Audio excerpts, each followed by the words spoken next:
I don't know if any of you have turned on the TV lately, but it seems like anytime anyone says anything about any topic at any time, there's a good chance that someone else is going to get pissed off about it.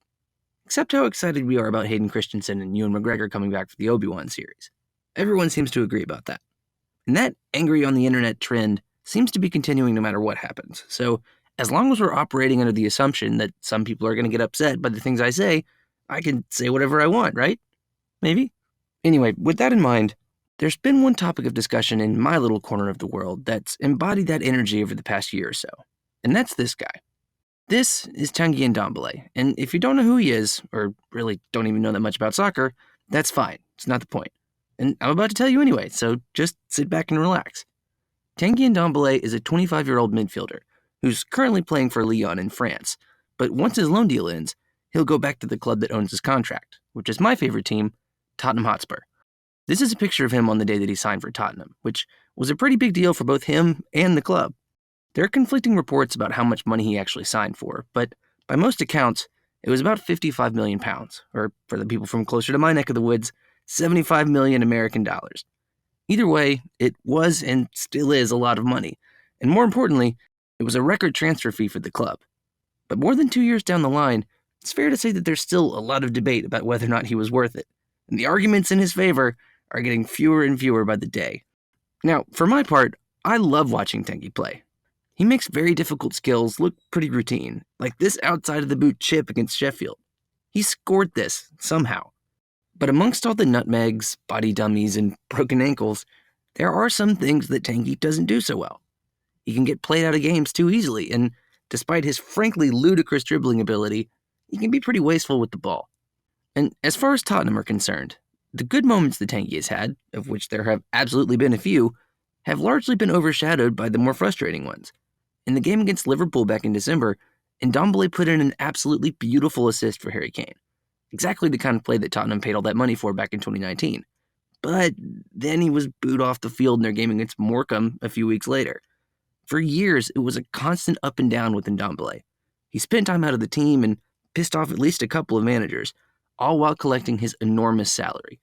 At the end of the January transfer window, Tottenham finally just loaned him back to Lyon to get him out of their hair, and there's no real plan for what to do with him once he comes back. But when you hear people criticize Tanguy, especially in the media, the actual fair and even constructive criticisms tend to get overshadowed by some less fair ones. For instance, after a game against Aston Villa in early October, Jamie O'Hara, who's a former Tottenham player that works for Sky Sports now, tweeted about how Ndombele always looks like he's blowing, which, for my American viewers, means he looks like he's always out of breath. Or even that he looks out of shape, which, to me, is kind of hard to believe about a guy at Ndombele's level. But whatever, maybe O'Hara's right. Maybe Tanguy is out of shape, or even lazy. Maybe that's a fair criticism. Or, my cynical brain keeps telling me, maybe Jamie O'Hara isn't being fair or right, and is instead letting his perception be clouded by a previously held stereotype about a certain group of people. In his nearly 3 years at Tottenham, there have been a lot of comments like these about Tanguy Ndombele, about how he looks fat or bored or out of position or whatever. And to me, most of them seem a little out of line. There's a difference between criticizing someone in good faith and not. And a lot of this sounds an awful lot like what's known as casual racism. And because I said the word racism, I know a few people will be clicking away from the video, so I'll just give you all a second or two to do that. Okay, moving on. So what is casual racism? Casual racism is defined as conduct involving negative stereotypes or prejudices about people on the basis of race, color, or ethnicity. Examples of this kind of racism can include jokes, offhanded comments, and exclusion of people from social situations on the basis of race. So, with that in mind, let's work backwards a little on our guy Tanguy Ndombele. Jamie O'Hara is not the first or the last to make a comment about Tanguy that didn't seem to be completely related to his play on the field, and recently, that's made me wonder how much of that is actually motivated by his performance, and how much might be motivated by implicit bias on the behalf of the commenter, or journalist, or coach, or whoever it might be. If I were a real researcher, which I'm totally not, by the way, my research question would be this. Can you actually spot casual racism in sports, or am I reading way too much into all of this? To try and answer that, let's rewind a little on Ndombele, because, like I said, the conversation around him has been going on for a while. Let's go back to the day he signed for Tottenham. See how happy he is? That's the face of a guy who just secured the bag in a major way, and he knows it. So why were Tottenham so eager to sign him in the first place? To put it simply, at that point, Ndombele was one of the hottest prospects in the entire world. At just 22, he'd already made his debut for the French national team, which was pretty comfortably the best team in the world, and he'd taken apart Man City in their Champions League group matches when they were quite possibly also the best team in the world. At his best, Ndombele was getting compared to some of the best players on the planet, both past and present. But that wasn't the only word on him. When Ndombele signed for Tottenham, David Heitner wrote a piece for The Guardian on how his youth coaches back in France had described him as fat or nonchalant. Sullivan Martinet, who was one of Ndombele's teammates at Guingamp, and just for reference, looks like this, said that Ndombele was so strong that we were expecting more from him, more consistency. So in one fell swoop, one of Ndombele's white teammates describes him as athletically gifted, but also inconsistent, lazy, and poorly behaved off the field. Now, do I think that Sullivan Martinet is a big ol' racist? Not necessarily, but that's kind of the point. I think Martinet is just describing what he's seeing, but I would also argue that there's a good chance he's letting his preconceived notions of black athletes frame the way he's describing it. You could say that that's just semantics, but the fact is that the words we choose matter. And these words right here, these ideas, are pretty much a bingo card for casual racism in sports. And for Ndombele, that experience didn't stop at the youth level. When he moved to Lyon in 2017, his head coach, Bruno Genesio, who looks like this, praised Ndombele for his incredible performances on the big stage, but then very publicly wondered why his young star seemed to look disinterested against certain teams. The folks in charge of Tottenham, however, seemed to be willing to look past all that. After being rejected multiple times at youth level for being too fat and years of disparaging comments from his own teammates and coaches, Ndombele had found a manager in Mauricio Pochettino who believed that the young Frenchman had everything he needed already, and just needed time and the right situation to fulfill his potential. Tottenham had their man, and Ndombele had his coach. And then Pochettino was fired about 3 months after the season started. And that, friends, brings us to an important point in the story. The introduction of this guy. This is Jose Mourinho. He sucks. Mourinho is without a doubt one of the best managers in the world, but he was a weird fit for Tottenham as a whole, and especially so for Ndombele. Because when you hire a manager that's famously defensively minded and loves structure, and pair him with a player who doesn't love to defend and is a bit of a free spirit, there's going to be some tension.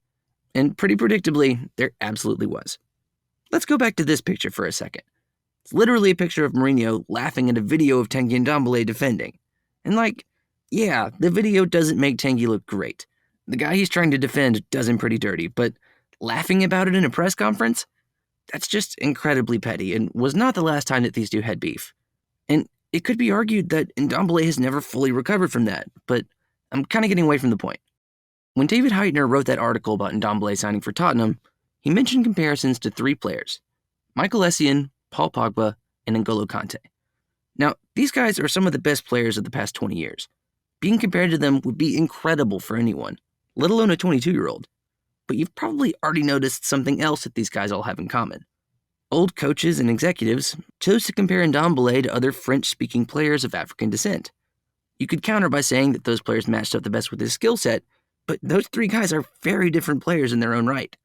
Why not compare him to Wesley Sneijder, or Kevin De Bruyne, or Luka Modric? This, to me, is an example of a psychological concept called a heuristic. It's basically a fancy word for a mental shortcut. What we're talking about here is your brain creating categories for things that make them easier to recall or organize. For example, let's say you're going to the grocery store to buy some almonds. You could spend minutes looking up and down every single aisle until you find the thing you need, or you could just look in the section with all the other nuts.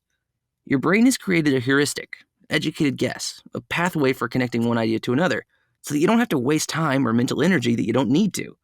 Your brain does this all the time, and most of the time it's pretty useful, but it can also be kind of dangerous when we start using these heuristics to categorize people. People are not like almonds. We contain multitudes, and when we overgeneralize in order to make things easier on ourselves, it can make things much harder for those other people. So in trying to find a comparison for Ndombele, a journalist might go, a black French creative midfielder. That kind of sounds like Paul Pogba.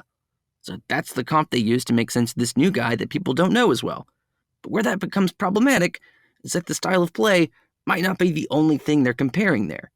Paul Pogba has faced plenty of his own criticism for things like his body language or the amount of time that he spent walking in the middle of a match, or not playing for the shirt, whatever that means. The dangerous idea here is that if connections like that get reinforced enough times, we start to subconsciously internalize them. This is done through classical conditioning, which we've already talked about a couple times in previous episodes. In the same way that you can change someone's attitude about a country through sports washing, if we're told enough times that players that look a certain way exhibit a certain set of attributes, research has shown that we start to believe it. In 2018, The Guardian's Andy Lawrence wrote a piece about how the myth of black athletes' natural talent has shaped our perception of them.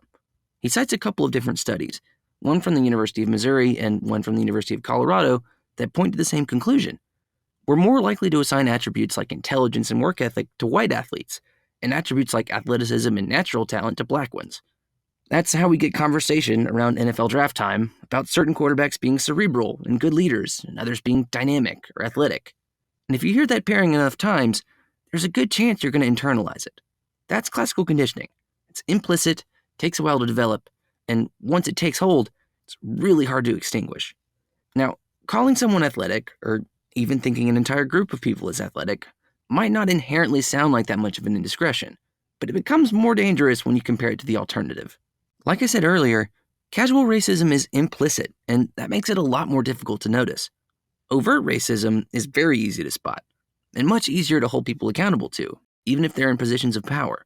It's explicit and obvious, whereas casual racism isn't neither of those things. That's what makes it so dangerous.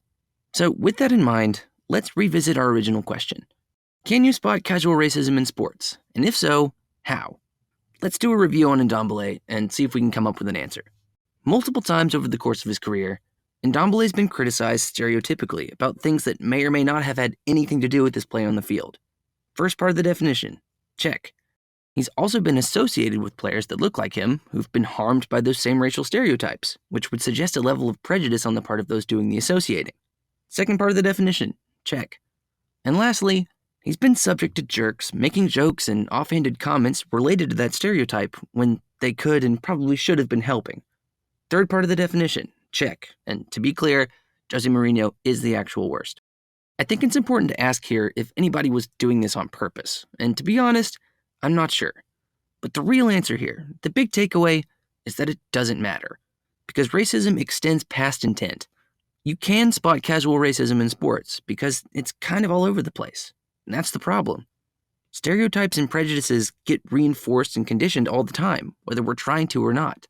So how, the question then becomes, do we fix it? It's more complicated than this, but if you hear someone commenting on a black athlete, or even if you're doing the commenting, ask yourself two questions. First, is the thing being said conforming to a stereotype?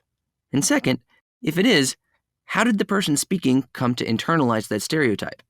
It won't completely solve the problem, but asking those questions will hopefully make you aware of the conversation around black athletes, and more aware of how damaging it can be.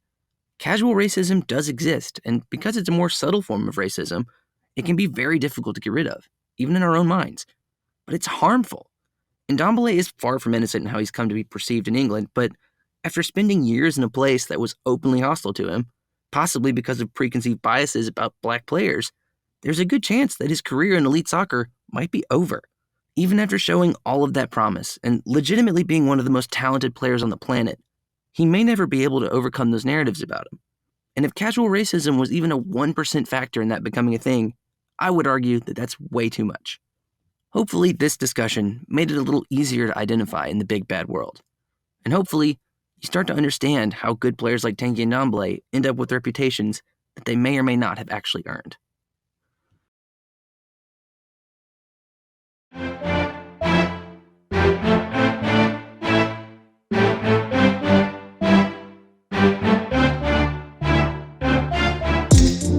Thank you all so much for watching the video. I actually wrote the majority of this essay way back in the fall and just haven't had the chance to fully form it into an episode, but I'm glad it finally made it to the big time. This was another story and topic that was difficult to figure out how to adequately express in a YouTube video, but hopefully you enjoyed it, and maybe even learned something while you were here. Every now and then we've got to dig deep into the weeds, because hey, somebody has to do it, right? Might as well be us. If you did enjoy the video, be sure to let us know by giving it a like and subscribing to the channel. We put a video out at least once a week, and we'd love to see you back here again. Until then, I'm Will. See you soon.